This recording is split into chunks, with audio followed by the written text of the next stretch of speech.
So upon walking into Bone Lake, I knew I was going to be treated to a gem when in the opening scene a man gets shot point blank through the nutsack with a crossbow. And for a movie named Bone Lake, there's not a whole lot of bones in it, but there is a whole lot of boning.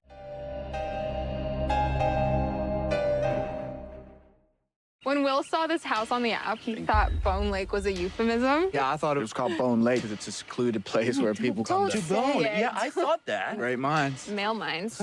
What is going on, everybody? Welcome to my review for Bone Lake, the brand new horror film, if you could even call it that. More of a horror comedy, if anything. Honestly, an erotic thriller, actually a smut novel adapted for the big screen. When struggling couple Diego and Sage book a romantic getaway to Lake House on Bone Lake, they feel like they're going to have a great weekend. But upon arriving at the lake house, they realize it has been double booked and they're going to have to spend the weekend with another couple consisting of Sin and Will, who's kind of a dollar store version of Quinn from Dexter. Now, talking about the story of this film, there's been a couple of movies that have tried this recently. Most famously, Barbarian, where you have two different people sharing the same Airbnb, leading to a bunch of tension, like who's in the right, who's in the wrong. This movie's attempting to do that, but it's a lot different because, as I already said, this is not a horror film at all, in my opinion. It's completely mismarketed. An erotic thriller with elements of horror in the back half. This weird erotic thriller between these two couples, where the couple they show up to the Airbnb and run into, Will and Sin. Something is off with them, but not in a traditional horror sense. They're just trying to hook up with the other couple. They're trying to manipulate them, which I guess is why this movie is called Bone Lake. Kind of fitting because it is that type of movie for almost all of it, honestly. And I got to give a shout out to Diego for trying to avoid temptation, because if that was me, I would have folded like a house of cards. It would not have been good. But I will give this movie credit because there's a version of this movie that feels very generic, because as I said, we keep getting more and more of these movies where you have two different people stuck in a location or different couples. But because of how weird this movie ends up getting and the way it's filmed and the way it progresses, it's not a traditional horror film. It's more of an erotic film.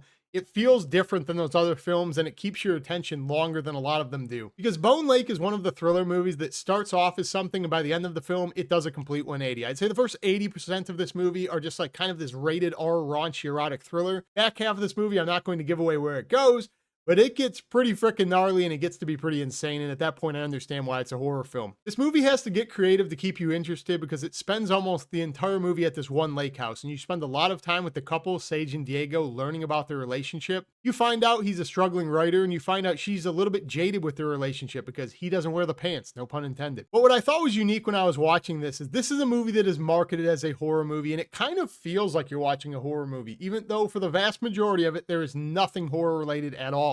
That is because what's going on in here and the way people are acting kind of makes you feel like you're in a horror movie. There's a simmering suspense. You're not really sure why, but something is looming. You can tell something's off. This movie does a good job of holding its punches and not really giving away what that is until the very end. So because of this, a movie that is strictly an erotic thriller feels like you're in a horror movie slasher, and that is not what this movie is. So for that reason, I think it's pretty effective and it's well done. The other couple they're spending time with, Will and Sin, short for Cinnamon, which is very fitting given the escort vibe she gives off. They're the complete opposite of them as a couple. They are very secure in who they are. They are very outgoing. They're very confident, and they're almost trying to win over this couple, manipulate them into sleeping with them. I already mentioned this movie starts off as one thing, then morphs into another, and by the time it does start to change, it gets so ridiculous and over the top. I would full on categorize this movie's back half as a comedy. Horror elements, for sure, gets pretty gnarly, but it's a straight up comedy. This movie's not to be taken serious in the back half. The biggest compliment I can give this film is that for a movie that doesn't have a whole lot going on for it, you have two couples talking on and off and learning about their drama. It is pretty compelling and interesting. I was engaged and I wanted to know what was going to happen in the back half. They do a good job of setting up that there's obviously something wrong, and it keeps you engaged to the point you want to figure it out. So I don't even know if people are going to know how they feel about this movie until it actually wraps up in the final credits show, because this movie holds its punches for so long,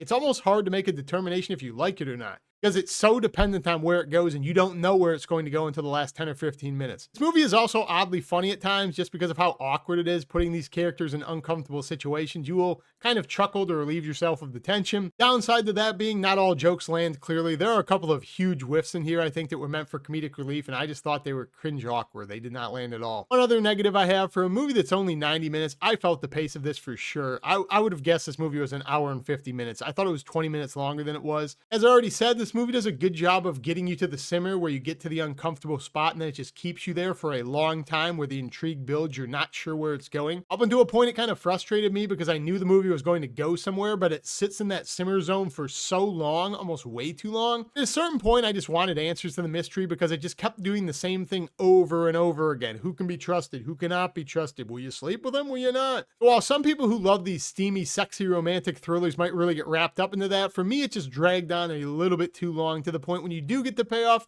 I was relieved we were finally coming to an end. I'm not going to tell you guys too much other than that in case this movie sounds interesting, but for the most part, I had a pretty decent time with this. Definitely not a film I would watch again. Some solid performances. I think the movie overall is kind of predictable in where it ends up going, but the journey getting there is enjoyable enough, and it manages to stand out a little bit amongst the subgenre that's becoming more and more oversaturated every day because it's so heavy in the eroticism that it definitely feels a little bit different than traditional horror. Yeah, when you do get to the back half, I did really enjoy the final 10 to 15 minutes, even though that kind of dragged a little bit as well, but it was gnarly, so I'll give it a pass. Some insane effects. I had a pretty good time with Bone Lake. Comment down below, let me know what you thought of the film if you got around to seeing it, or let me know what your favorite erotic thriller is. Like, comment, subscribe, join me down below. I will see you in the next review. Peace!